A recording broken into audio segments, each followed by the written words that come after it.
very differently. And thankfully, it is Fearless, so we're not going to have the same picks.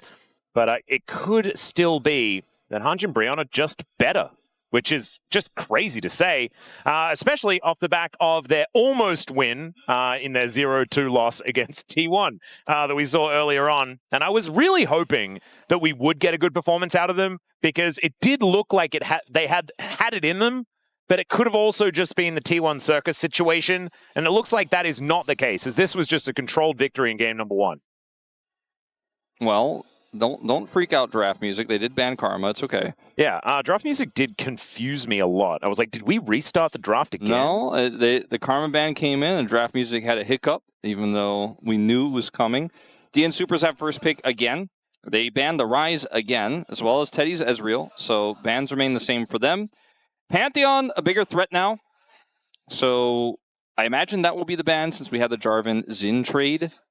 No, they're more worried about Ashe Seraphine. Now, Quantum is a known Seraphine player. He loves to play Seraphine. He has played a lot of Seraphine, and DN Soopers give it to him every chance they can. So they'll leave the Rumble up. And so now it kind of feels like you got to take Vi away here. We can go for Pantheon, but maybe running a Vi draft here and trying to play through Teddy in the early game, again, could be a strong game plan. I'm a little bit worried about this. The Rumble Gamble, we've seen backfire before. There is a Lulu here going for a Nocturne with no Orianna also. I mean, there are other things that pair with it. I mean, we do often see it with Aurora, but that's also not available.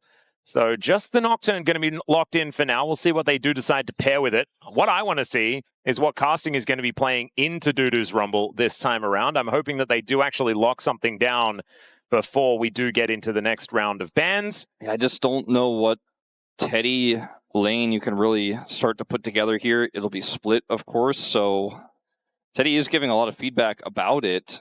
Oh, the Ambessa problem. I'm feeling very good about one of these two drafts. I'm feeling a little bit less. I'm feeling a little bit confused about the other one. Yeah, the problem is there's only one pick that's been locked in the draft that you thought was good. And yeah, like you were saying, the Vi just goes through. Vi, Ahri. And it's Clozer. It's one of his best picks. HANJIN, what are we doing? Well, they are opting in for a more challenging game 2, Wolf. That's what I'm seeing. Let's see what they can get for Roamer. Like, Lissandra could work. You know, a little divey. What's the plan? They play they pick Galio right now. I might lose. I don't think they're going to do that. They wouldn't do that to me. Galio would be kind of funny though. It would be funny. That's a Neeko. I hate it. Not gonna lie. Really Neeko not mid? enjoying Okay, that. hold on. We could entertain the thought. Neeko mid, maybe. All right. Yeah. No. Okay, well, let's see what happens, because Neeko Nocturne is powerful. Yeah, that is powerful. We do have to say that. Yeah, we did say that. Yeah, or you did say that. Now, yeah, I've said that. Yeah. Let's see what they want to do here with the rest of this draft, because for the side of the Soopers, there is almost they could play basically anything. Banning range champions for Quantum does seem like a good idea, not only because stylistically he's been way better at that, but also if they have Prio in that lane with this draft, you're just going to be able to do whatever you want as the DN Soopers. And for HANJIN, they need follow-up to dive, because they have all the engage in the world. They just don't have damage or follow-up just yet, as the Akali would have been amazing. It is now removed. Yeah, so they don't actually get to answer mid lane unless Roamer is playing the Neeko in the mid lane, which we're still pretty sure isn't going to happen. They don't like it when Xayah can get away from their massive amounts of engage, so they do decide to ban that, which makes a lot of sense. Yep, decent idea. There is also the fact that, Teddy on a hypercarry in this game feels very good, right? Nocturne is pretty good at giving space to an AD carry to get some stuff done. Could also be a misfortune angle if they want to play for a little bit more early game. As like you were saying, I mean, the Kai'Sa is a cool ban as well from the DN Soopers. Would have fit really nicely with HANJIN BRION's composition. Does Roamer, does he pull out a Silas or something here? Like, I don't know how much more all-in this draft could be. I mean, Corki seems like the most obvious pick here for Teddy. Oh, he's doing it. He's doing it, Atlas. Okay. Now I kind of want Teddy to play like Aphelios or something. Yeah. Something like hyper carry late game, and all the engage is his front line. as this Jhin makes a ton of sense. Strong in lane. Yeah, I think the Jhin is an absolutely perfect pick. I hate that I have to say that, but I kind of do. It's so amazing for this draft, though. Yeah, I'm starting to think now that maybe I need to overlook my hatred of Jhin here in the LCK. I think they can even go, like, I was going to say Nautilus here, but Jhin Alistar works. I think it kind of works. It's not going to be a fun time necessarily in a lot of the other picks. Now, Teddy goes MF here. I just don't think it's going to work. I think he's considering it, but Ziggs also just doesn't feel like enough consistent damage. Just going Corki. I don't know if that's enough for me. Not a huge fan of it either. I liked it more before they locked the Galio, because there was the idea of like Corki, Neeko, strong lane. You know, there's going to be some follow-up damage from Roamer, so there's going to be 2 real damage threats here. But now that it's a Galio, the damage threat just doesn't feel like it's there. Whereas also you're playing a very low-range composition. It's 3 melees top side into Rumble, so he's going to be putting that equalizer down. Charm value is insane because it not only can mess up your engage and your entire combo, but it's going to lean into everything else. Like, if you Vi ult someone, they get charm, equalizer's on top, Jhin lands that flourish from a million miles away. Like, and I mean, then there's Headbutt Pulverize, which is already phenomenal follow-up to anything that's ever thrown down, but with all of this AoE that's already there. I mean, we've seen comps like this so many times before, and they just kind of work. I think the DN Soopers, like, as far as what the coaching staff could have provided their players, I do not think they could have done any better. I really don't think so. I mean, you could have gone MF instead of Jhin, and I would have accepted it, but I think Jhin is way better. But there wasn't a whole lot of flexibility. The support role also a little bit more flexible for what they could have done there, but... Whoa! He was the #1 fan. Well, we found him. Yeah, Dominic, just in the audience, I did not know that he was here at Chijijik Lol Park here today. And Dagon had recently told me that he was the #1 fan of HANJIN BRION. Well, that's a lie. Yeah, I guess he was lying because #1 fan right there in the crowd. All right, let's get into it.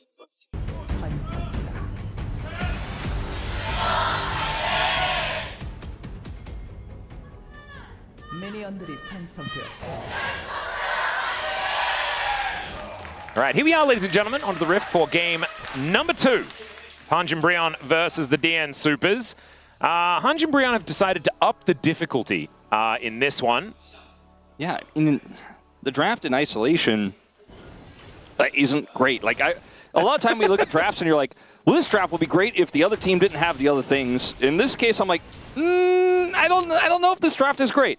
Because ideally, if you had a Zeri and a Felios in this position for Teddy, I'd be like, yes, this champ is going to do so much. It's got so much frontline. It's got so much engage. It's so easy to just be the hyper carry that Teddy, by the way, as a player, has always been. Whereas now we're like, okay, 2-item spike, Corki. There's a lot of engage. He follows up with Valkyrie really well. If it was, if they're running this comp completely dive, like, kind of makes sense. Like, I understand the idea. Also, for laning power, stronger than a lot of those other picks. Like, the Aphelios would not have had as fun of a time with the Neeko in lane. But it just don't... I don't think that Bro can't win with this draft. It just feels like you said, they made it really hard for themselves in this one. Now, the Neeko is doing quite well into Alistar, obviously. Yep. This is the problem for the DN Soopers, is that they kind of sacrifice this bottom lane. With this Alistar pick in lane, you're not really going to be getting too much done. But the DN Soopers benefit from everywhere else just being really good. And I don't think it's going to be too much of an issue having a Jhin fall behind. Yeah, Clozer is incredibly good at Ahri. He has already forced a teleport from Roamer at level 2. He is sitting, by the way, at like 60, 70% mana, by the way. So he's like, all right, well, I'm going to do it again. Roamer's like, he really is, isn't he? Oh, that was a pretty good trade from Roma this time around. And it's not the Ignite Ahri as well. The problem is it's a teleport Ahri that still has the teleport. Yeah, that's the thing, is Roamer is really not winning a trade if Clozer can just come back at full health. Should be able to get most of these minions. Clozer's just going to say, all right, I used my mana, I'll back. It's not the end of the world, but it didn't look great. Yeah. But this Galio will do a lot later for Teddy. Yep. And for the dive, because Nocturne can be practically anywhere, so can the Galio. And so they can get on top of someone like a Jhin who's immobile. Perhaps they can just skip the Vi Ahri part entirely. Just kind of fly over their heads. Whoa. That was a flying flash out. Yeah.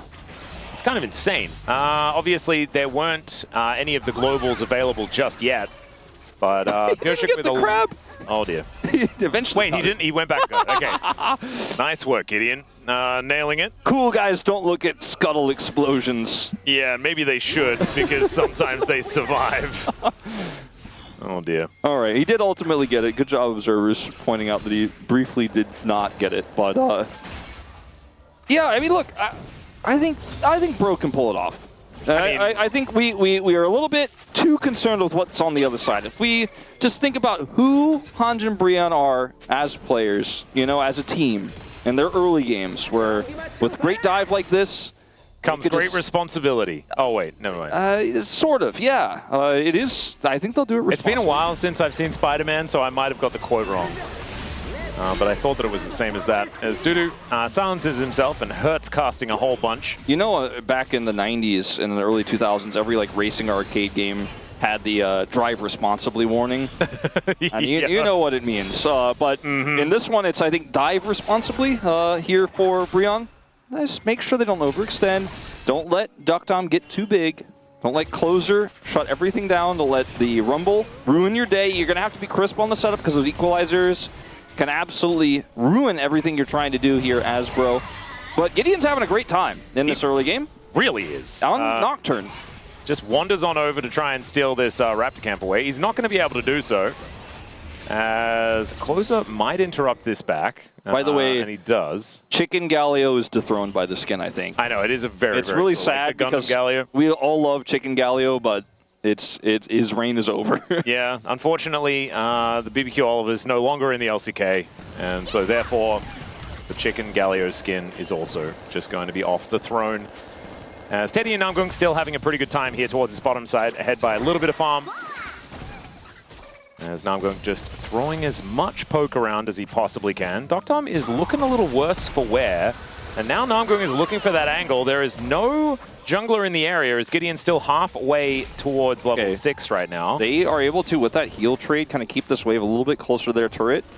And maybe, if Gideon had 6, that would have been a really strong angle. It's like, you can't farm, Nocturne's going to ult, but because he doesn't have 6, he just backs. And so Namgung is going to lose his health for a ward. Got it, though. Does get the ward. That is the most important part. This is the matchup we've been watching the most, and it's not a good thing for HANJIN BRION. No. Romer is having a lot of trouble into this Ahri pick right now. Ooh. Gideon will get level 6 here. Rematch. Who's going to win? I think Gideon's got it. He's got Smite this time. All right, it's working. DuDu is also finding some angles here as the equalizer goes down. There's a public execution as well as Gideon with level 6 is looking to make his way in. His paranoia is relatively low range though, and so he decides not to press the button as he wasn't quite able to get in range right when DuDu was susceptible, and will just back away. Flash is still up and available, things like this, so it was not going to be a very easy kill angle to try and take him down, but still, Ultimate's getting traded. Any Nocturne player will tell you that's the most frustrating thing ever when they're just on the edge. And they're just walking out of range over and over again. Yeah, you're pressing R repeatedly, but it's just not doing anything. Yeah. Well, that was a close call for DuDu, let's say. Yep. The equalizer placement was a little questionable. If you do press R, though, at least it does turn the lights off. I guess so. The big problem is once you do that and then nothing happens, everyone knows that you've done messed up. I guess I meant to say if you've already pressed it the first time. Yeah. But yes, you're right. If he was pressing it repeatedly, it would have gone dark and he would have been even more upset. Just having a really terrible time. All right, Clozer. Like, observers, let's give Romer some credit, man. I mean, he hasn't died yet. Yeah. There you go. We don't have to keep showing this. I mean, Clozer's having a good time. I suppose you could think of it that way. The observer's just trying to champion one of our best players. The DN Soopers are behind in the series, so I think championing the underdogs, it's a pretty cool way to make to try and even things out. That being said, they don't have a very large lead, and I think that now that level 6s have been hit by both this Galio and the Nocturne, you can kind of just send them wherever you want and try and grab yourself a dive. How many plates did DuDu get? Did he get 2 whole plates on the top side? I'm really curious about that, because he has been sitting on that turret for a while, it seems like. As Gideon has not yet used his paranoia. Yeah, it was just actually 1. So they're 1 plate apiece there on the top side. Still, he's 10 CS ahead, so that is going to give him that 200 gold lead. As Quantum making his way down. It's a great taunt onto the two of them. Spirit Rush has been used by Clozer as the flash out from Roma will get him to relative safety. But still, having to use the flash on this Galio could be a big deal in upcoming team fights, potentially around these grubs. And I want to say both that Gideon hasn't been very proactive, but also he's been very proactive. He just hasn't been proactive with his ultimate yet, as he does have it, and he is in range now as Quantum goes in. Yeah, there's the Pulverize. Deadly Flourish goes under the ground, and then the Curtain Call comes in, and the flashless Galio is punished way sooner than I was expecting. Gideon was just like, sorry, man, grubs are up. Yeah. And look, can you blame him? It's Gideon. Yeah, he just... He do love the grubs. I don't know if his paranoia would have changed anything there with Pyosik being nearby. Pyosik still has ult. Well, there's the flash ult from Namgung. Gets on in there. The paranoia goes down, and my goodness, Clozer just exploded. Teddy is there, and Quantum, he had the unbreakable will, but he still has to flash himself away. And Roma heads down towards his bottom side to catch the... Never mind, he's heads back towards the mid lane. I guess... Catch the wave. We've learned a few things here. Maybe they should have been more paranoid about Gideon still having paranoia. They definitely were not paranoid, and so that was a problem. Also, grubs seem to be quite distracting this game, as Pyosik is also just does not expect this, so goes to say, all right, well, we got him off grubs, I'm going to take this, but does not actually come over to ult or peel for his team. I don't know if he would have been able to save things there, but I think they would have been a little bit less confident about going in if he was more nearby. Either way, they do get the punish there. Kill goes over to Namgung, but a little bit of assist gold going over to Teddy as well. There is the fact that Teddy sacrificed a fair bit on the bottom side in order to make that happen, and so you can see the DN Soopers do still have a bit of an advantage. That is first blood as well as just farm leads, and the fact that deokdam was able to just have some free time. So good news for the DN Soopers in the end, but 3 grubs going over to the bros with this Ambessa. That could be a bit of a problem in side lanes, things like this. It could be problematic, obviously, when you do have a Nocturne. Side laning becomes a little bit easier.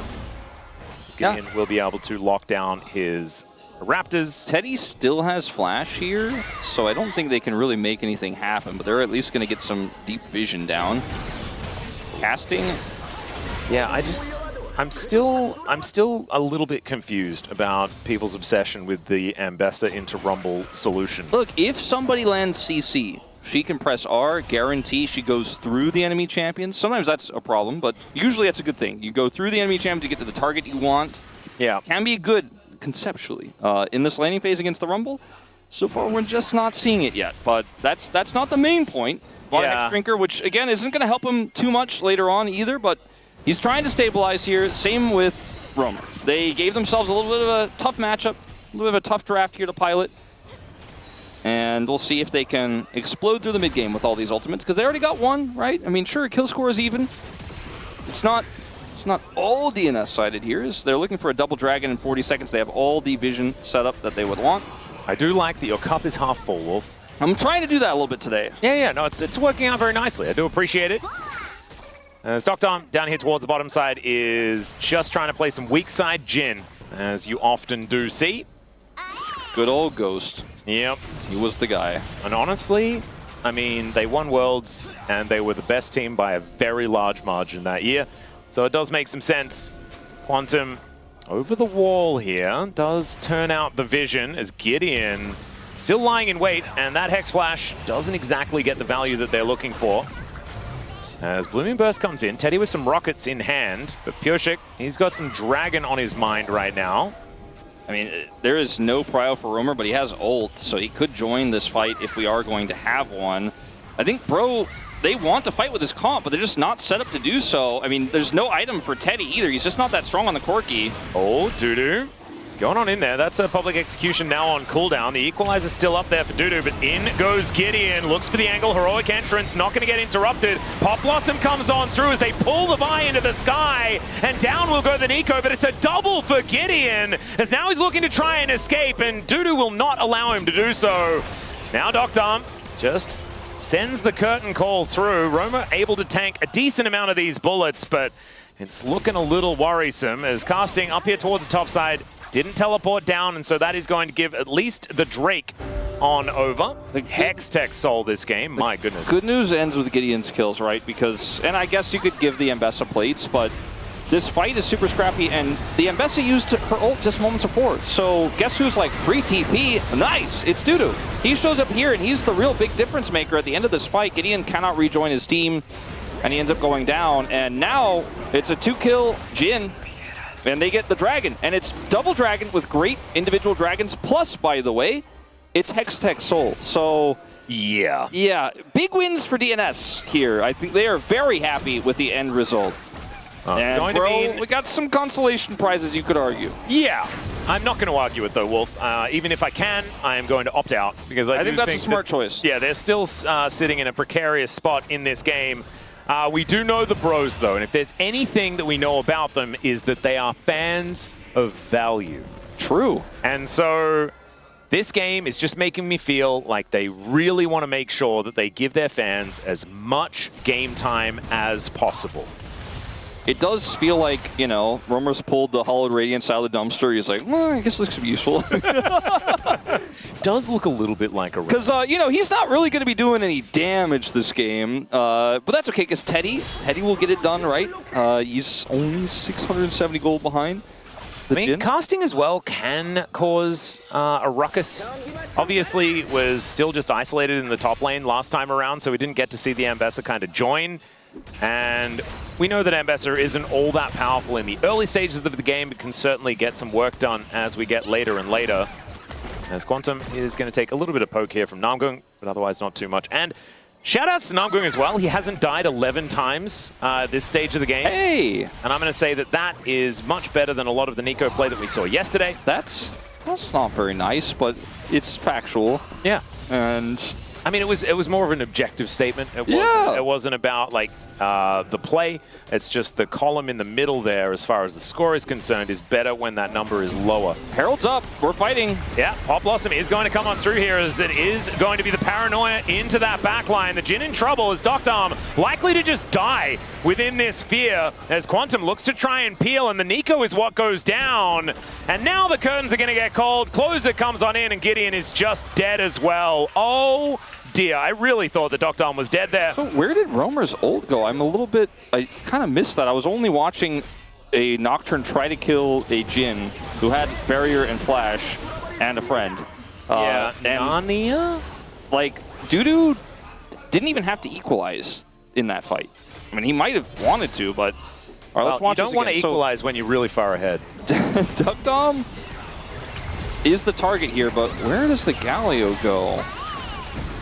Let's see. Oh, so TP's in, and then immediately ults on top of Teddy, who didn't need him right there. If he ults GIDEON, I don't think it necessarily changes the story either, but that was just super split up for Bro. They were the ones who were trying to spring the trap, and they did it so poorly that DNS just end up with a big win, 1.5k ahead now, and now Quantum. Yeah, teleports coming in all over the place. There is no unbreakable will. This should just be a stake in the top lane, as Quantum will just get cut to pieces. Casting going to collect his first of the game. And the Herald looks like it's going to go to Brion as well here, because they did not, DNS were not able to get it, even though they got the team fight win. So they get the reset, they get the Herald. Sure, it is going to be a turret going over to the side of the Soopers in exchange, and they maintain their gold lead, but Bro get a big win here. They have 3 grubs, which also means that this Ambessa inside's a little bit more threatening than she otherwise would be. Yep. As DuDu here, just a little bit of greed. Romer is going to come over here, set up the maximum range taunt, and unfortunately for DuDu, this equalizer is just not going to change the tide. Flash a little bit weird, but we'll look past it. As Quantum also... Yeah, paying for this thing with his top laner is what it kind of feels like. I actually thought that the Rumble died initially in this, but did not. Looked like he should have, but when it's a Galio, it just doesn't do a lot of damage with this current build. Yeah, he was here this time as well to try to maybe help heal for Quantum, but didn't have his ult because he used it to survive. And, okay, still got Herald. Let's see what they can get with it, because They got that top turret. Mid turret still very healthy. Is Quantum? Oh dear, gonna get headbutted back into the Deadly Flourish, but now deokdam has to contend with another Nocturne, and this time he's going to get his prey. Namgung also able to limp his way out as the heroic entrance doesn't exactly find the target, but that's a great Justice Punch, and now Casting getting amongst the fight and is able to lock down the jungler. They do trade it for Gideon, but Casting is going ballistic as Clozer has to dash away, and DuDu this time is gonna get wiped out. Teddy's in auto attack range, and Casting can dash for 1 billion miles. The Flash Force Bomb, and Teddy locks down a double kill, and HANJIN BRION roar to life at 18 minutes. And just like that, this composition, which can be incredibly hard to get away from, ends up getting a massive win. It starts off here initially with Quantum in this brush. He has control vision, and he's like, all right, I'm going to set this one up. We're going to start this fight. But he doesn't realize everyone is here, and the Galio can join at a moment's notice. The equalizer here is also really low value, puts Namgung down to low health, but Teddy, all the CC is gone, and he's just like, all right, just get on top of them, I'll do as much damage as I can, and then Casting, like you mentioned, with all the dashes he has, his mobility allows him to chase so incredibly well here. Roamer getting in, gets the knock up, and this turret is just not enough protection, unfortunately, for the DNS squad here. As look at Casting, he's got all his dashes back, and look at this, Teddy even flashing for the kill. Coach Song super happy. Oh yeah. Because this is like the anti-bro game, right? Where they had an early deficit, but they actually made the clutch plays to get back in. And now they should be able to get themselves their first dragon of the game as well, and denying Hextech Soul Point, such a huge deal in this game. It was one of their last chances to get back into control of this game. And they're not 100% there, it's only a 2,000 gold lead, but still, a fantastic step forward here for the squad. Herald going to be used here in the bottom lane. The mid is just down to 1 plate, so a lot of gold actually hasn't even been picked up here for Bro. That is standing on the map. Yeah, they do manage to cut down a bunch of these plates in this bottom lane as well, as we just saw. And Roma now building towards a little bit of damage. Should be building the dash cannon first, as Pyosik does find the cease and desist. Flash comes on through as Clozer not able to find the charm, as Roma just wanders his way out, gets those upgraded Merc Treads, and he feels very good about the tenacity that they provide. A little bit aggressive there from Pyosik with the positioning of the Galio there and the turret. Oh, it's still very healthy. Oh dear. The equalizer was there to try and cut down the wave, but it looks like DuDu is just dead regardless. Gideon able to tank up the turret, and Casting there as well, very happily able to build himself a shield to take that last shot. Cross map, a little bit more powerful than what Pyosik was looking for there on the top side. And this should be Casting getting the last remnants of this bottom turret. The final plate will go down, so a lot of gold to him. He's already picked up a 700 gold lead from that massive team fight. He's got 4 kills in this game.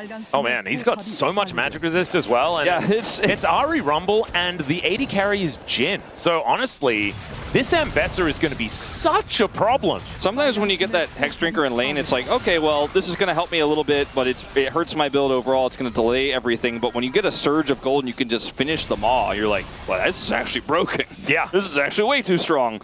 In this specific situation, it's very, very powerful. The dash cannon is done for Roamer now.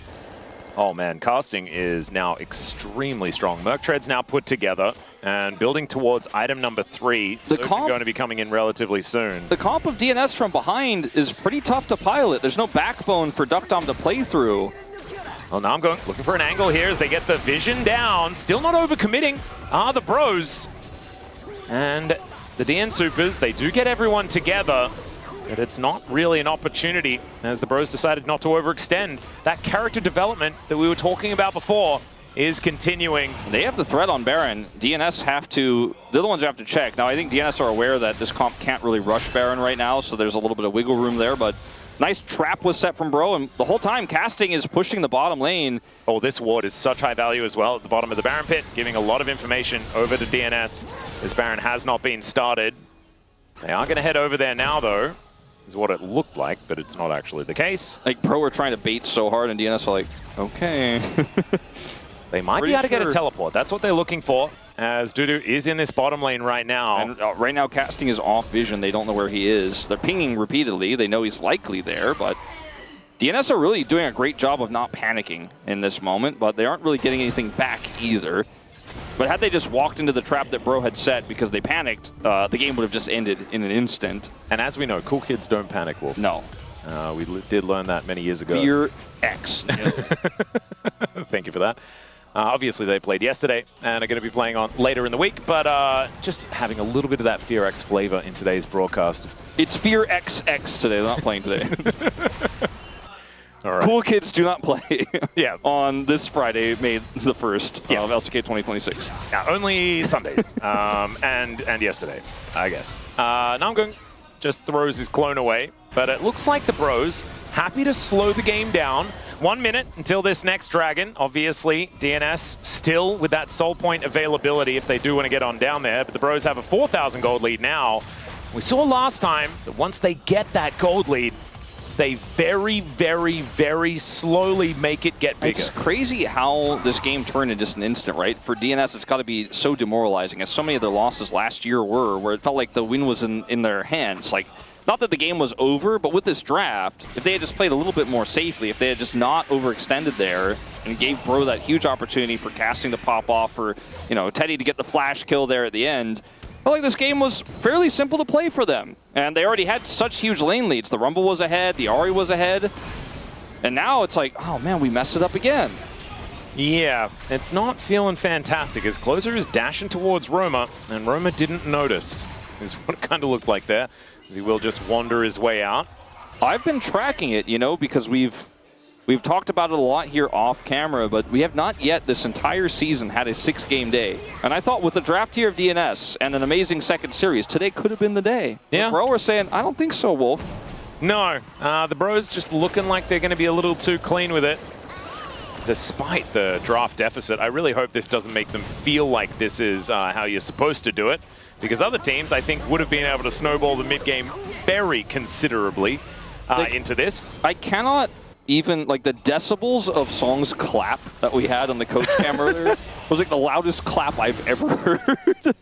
He is definitely, I feel like, knowing that this draft was a bit rocky. They were a little bit shaky in its win cons, but like they found the moment, and he should be proud. There's another moment here has been found. Yeah, has to flash to get out of the public execution, but that is going to get DuDu out alive. Still, needing to invest the flash could be problematic, especially when it was only a couple of ultis in exchange. He does hold on to the equalizer. If they can pull the trigger early, then it could be an opportunity. But the Drake is going to get taken here. And the Bros able to equalize things on that front. It's crazy when you think about also the fact that they had the double dragon with Hextech Soul on the cards, and now it's 2 dragons to Bro. They got everything back, and DNS haven't been able to even approach objectives now. Like, they decided not to approach Baron, which is the right call because they had that extra vision from the ward you mentioned, which is, for them, what keeps them alive in this game. As Romer is like, I don't care about your damage anymore. You cannot really hurt me that much. No. The shoe's certainly helping out. Spear of Sojin is done here for casting. Hits 3 items on this 402 Ambessa. He's 1,500 gold ahead. Roma might just be dead here, but a teleport is going to come in to try and back him up. He flashes, he dash cannons, he gets under the turret, and now casting gets in amongst 4 people. And GIDEON just switches off the lights. Might give them an opportunity here as the public execution up and available once again here for casting. I swear he was going to go back in.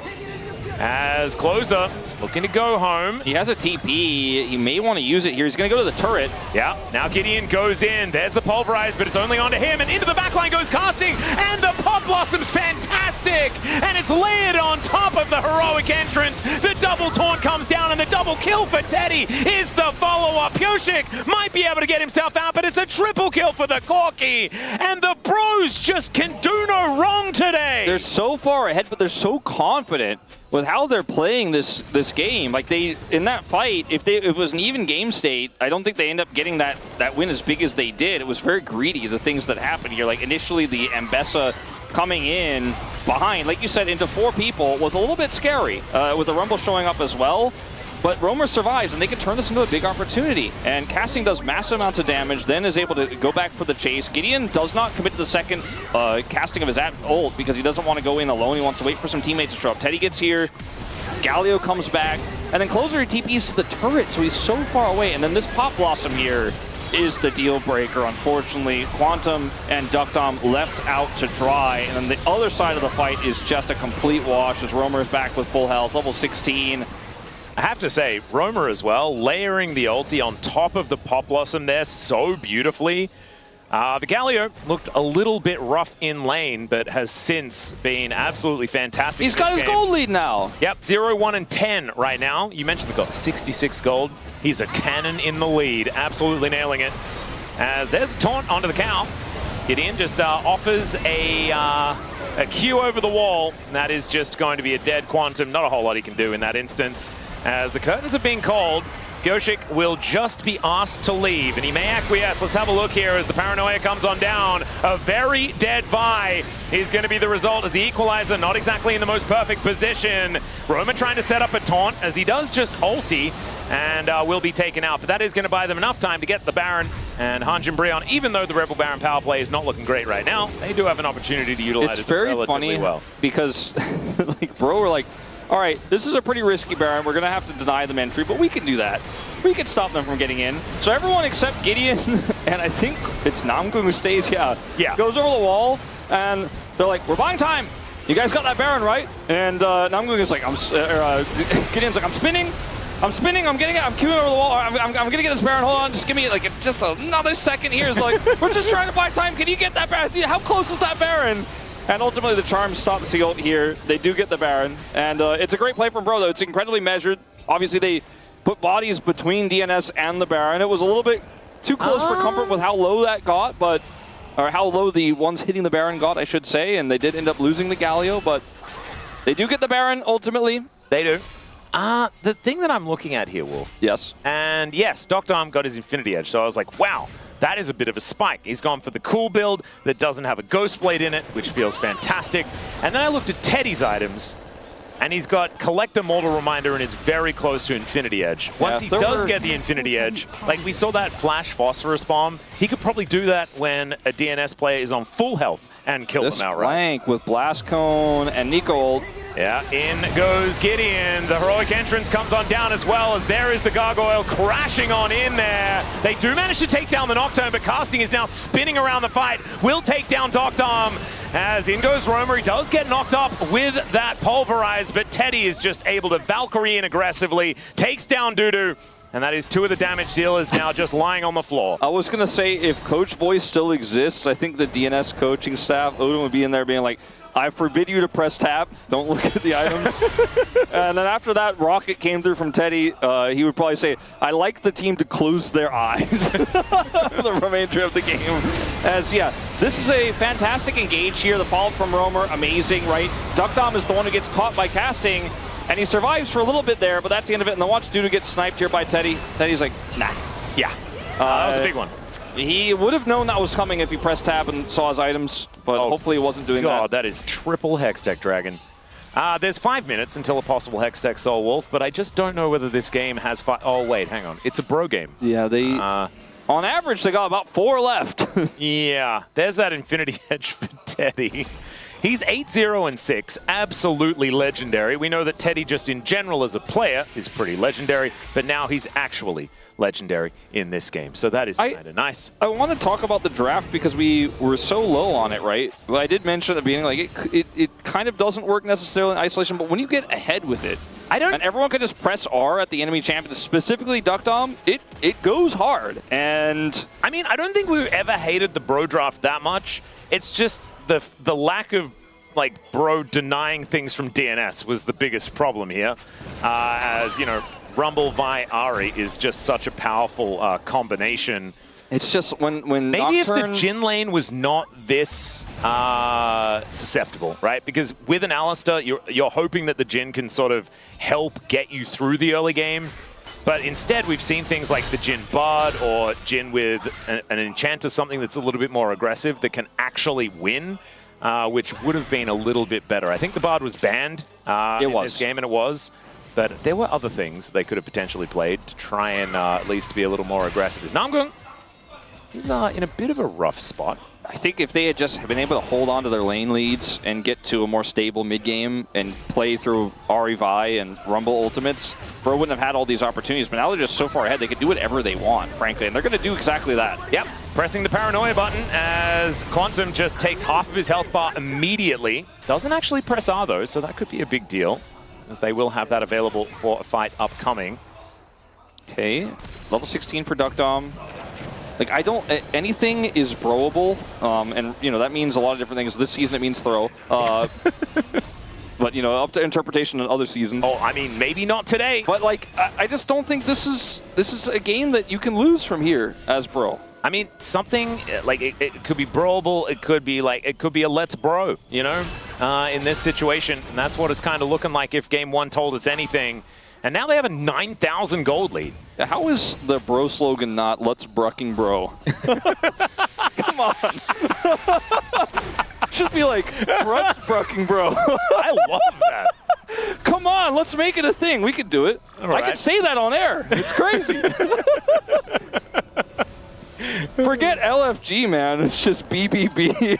Oh, man, it is BBB. And Namgung is using the Biko skin as well. So, I mean, there are so many layers to this. All right, DuDu has done a lot of damage. I don't know how much it's actually meant in this particular game. It's a little bit of sadness. I don't want to, I mean, look at the gold for Teddy.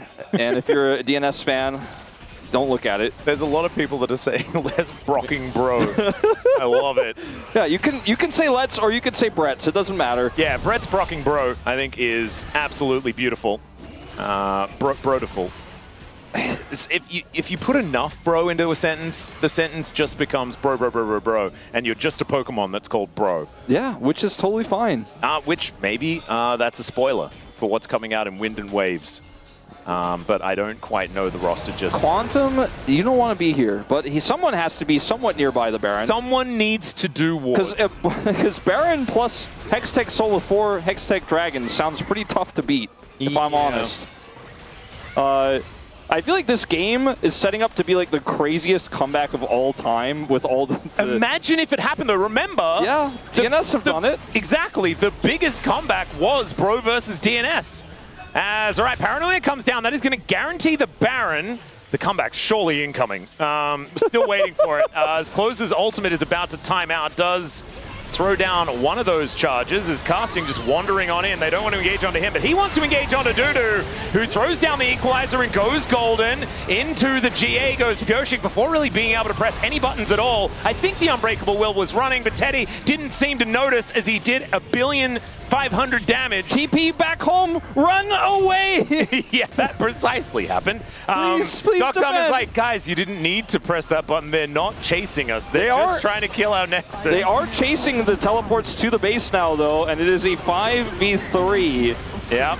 The curtain call is named awkwardly here as DuDu is going to get knocked up, doesn't have his hourglass anymore, and he will be taken out. It's a kill going over to Romer as Namgung holding deokdam in position, who does flash to get himself out of the way, and there's the Paranoia into the fountain, and the execute onto GIDEON at 2-0 for HANJIN BRION as they close out the first round robin here in the LCK in 9th place. And unfortunately for the DN Soopers, they couldn't beat Bro with a 10,000 gold lead, and they could not come back against the 10,000 gold lead in this one today.